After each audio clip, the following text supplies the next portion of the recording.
Our gospel lesson is from the Gospel of John, chapter 10, verses 22 through 30. I invite you, as you are able, to please stand and let us honor the reading of the gospel. At that time, the festival of the dedication took place in Jerusalem. It was winter, and Jesus was walking in the temple in the portico of Solomon. So the Jews gathered around him and said to him, "How long will you keep us in suspense? If you are the Messiah, tell us plainly." Jesus answered, "I have told you, and you do not believe. The works that I do in my Father's name testify to me, but you do not believe, because you do not belong to my sheep. My sheep hear my voice. I know them, and they follow me. I give them eternal life, and they will never perish. No one will snatch them out of my hand. What my Father has given me is greater than all else, and no one can snatch it out of the Father's hand. The Father and I are one." This is the word of the Lord. Thanks be to God. You may be seated.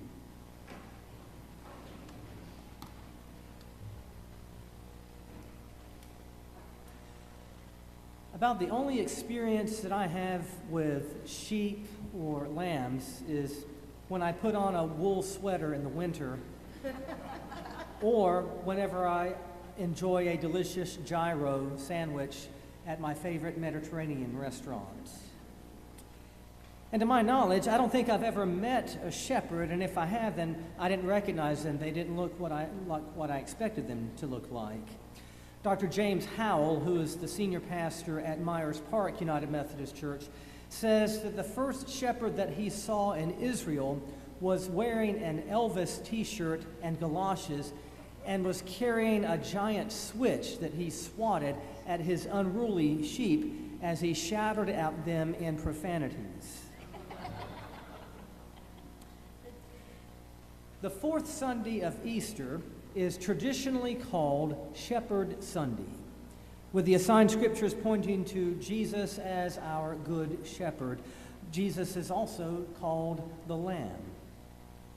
For example, in the passage from Revelation 7, the author named John presents this vision of the heavenly realm, and he sees a multitude of people gathered from all over, from every nation, tribe, and race, surrounding the throne of God, upon which sits a lamb.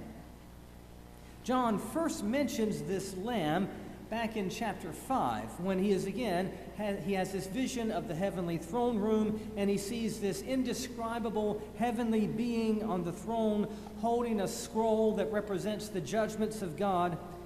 And an angel asks, "Who is worthy to open the scroll?" And John says that he wept because nobody was found worthy, until he hears someone say, "Do not weep, for the Lion of Judah has triumphed." John turns to look at the throne to see what he thought would be a lion, but instead he sees a lamb standing with the marks of slaughter. I just find that a fascinating, surprising contrast, how John was told, "Look, there's a lion," and he looks and he sees a lamb. And then in chapter 7, we're told that this lion, who is the lamb, is at the center of the throne. This lamb will shepherd us, will shepherd God's people. The lion is the lamb who is also a shepherd. It's quite a mashup of metaphors and images, but it echoes what Jesus told the disciples in John chapter 10. In the first part of John 10, Jesus says that he is the good shepherd who calls his sheep by name and that they know his voice. After informing the disciples of the comforting notion that they are his sheep, that we are his sheep, that we belong to him, then Jesus announces, "But I have other sheep who belong to another fold. They don't belong to this fold. I'm going to go out, I'm going to search for them, and I'm going to find them, and I'm going to bring them into this fold. You don't know who they are, but I do. I know them, and they know my voice." It's a little bit unsettling for Jesus to indicate that there are people who are not in this sheepfold, who are beyond the gate, beyond the boundaries, whom he will call, and they will hear his voice, and he will bring them in, but we don't know who they are. I don't know about you, but this passage here has always kind of just unnerved me a little bit, because it's been my experience that Jesus does not always do the most thorough vetting job whenever he calls people to follow him, and calls them to be a part of his church. Several years ago, I was doing a wedding for a young couple, and it was during the wedding rehearsal. The groom and I were in a side room, and we're waiting for our cue to come on and begin the rehearsal. And he and I were just chatting. He was asking me, what is it like to be a pastor? And I was telling him, and he says to me, man, that just has to be a great thing to be a pastor. That has to be the greatest job in the world. You have the greatest job. And I said, oh, why do you say that? He said, because you're a pastor. I mean, everyone loves you, and everyone respects you and listens to you and does what you say, and you work with church people, and they love each other, and church people are about loving everyone. And I looked at him and I said, I take it you've never been to a church, have you?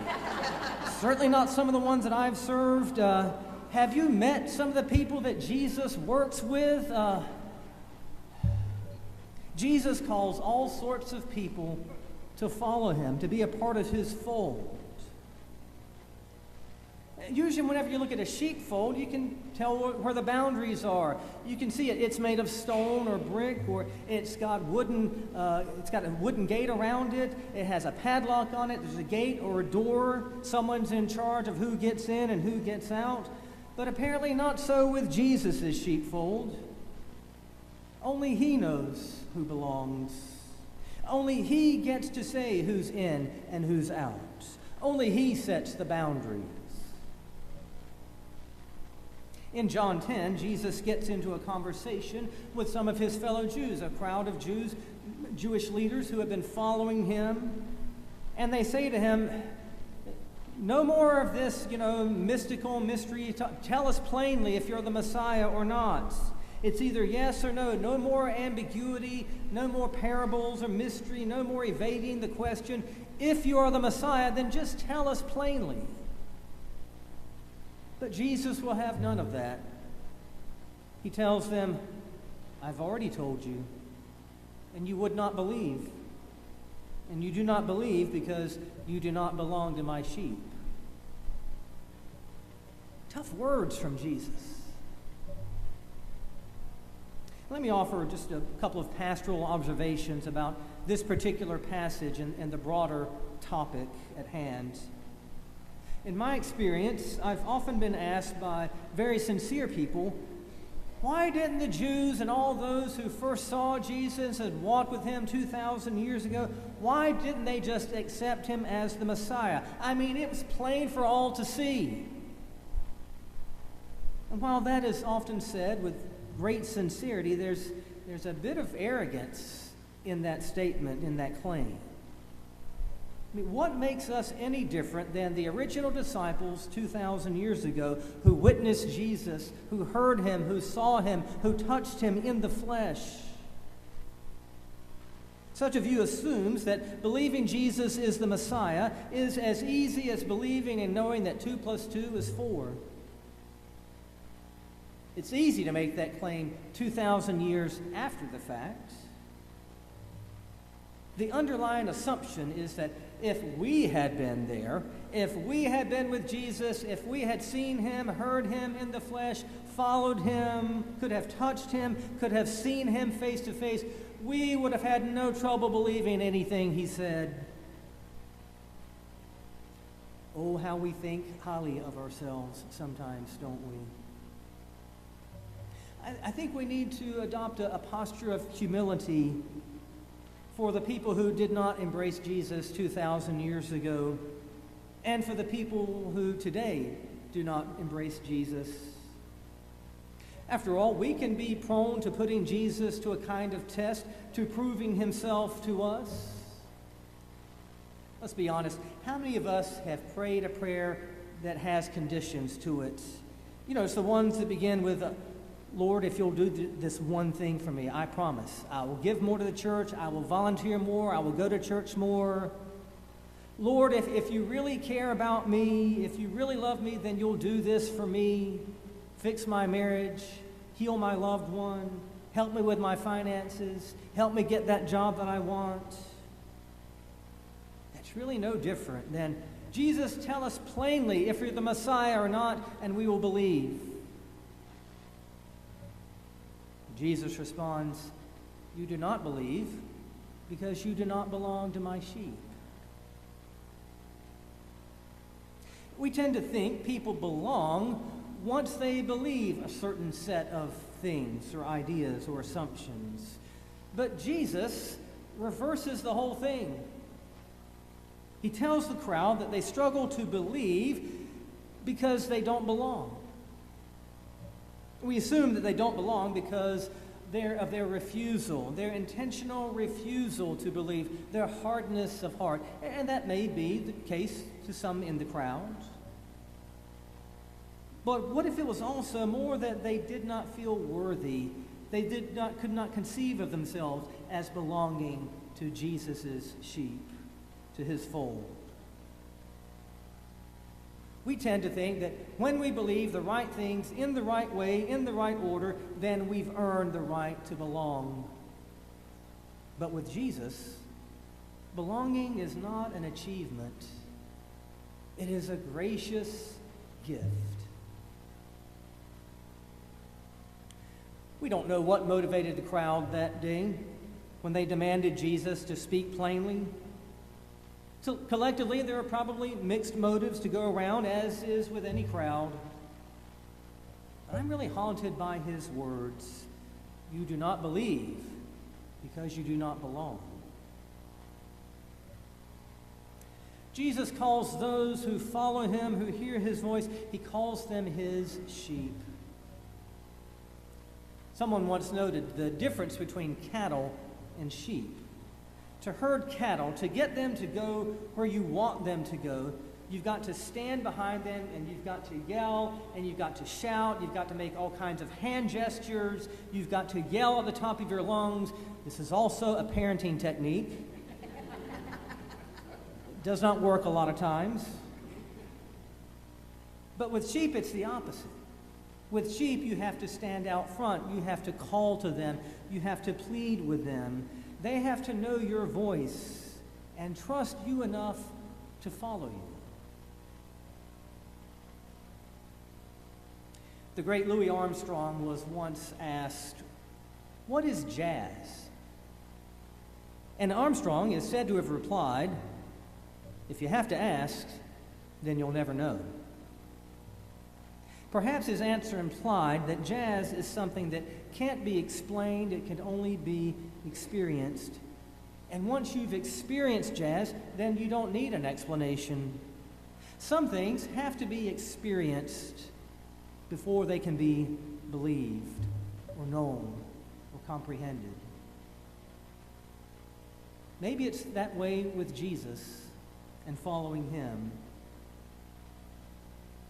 When asked by the crowds to stop hiding behind vague statements and parables and clues and hints and just to shoot straight with us, Jesus, tell us if you're the Messiah or not, it's almost like Jesus said, sorry, but if you have to ask, then you'll never know. It's about knowing the voice that calls us by name. When I was a kid, sometimes I would go out with my friends to the woods behind our house, and like a lot of kids, we would lose track of time and not realize when the dinner time was. And we would lose track and realize that we weren't at the dinner table.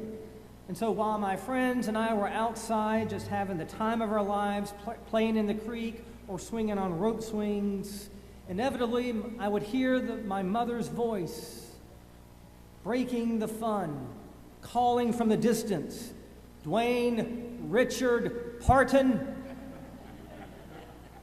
Now you know if your mom or dad ever called you by your full name, that was serious business. there's something about a voice that calls us by name. And whenever I heard my full name called by my mom, I would follow her voice until I got home.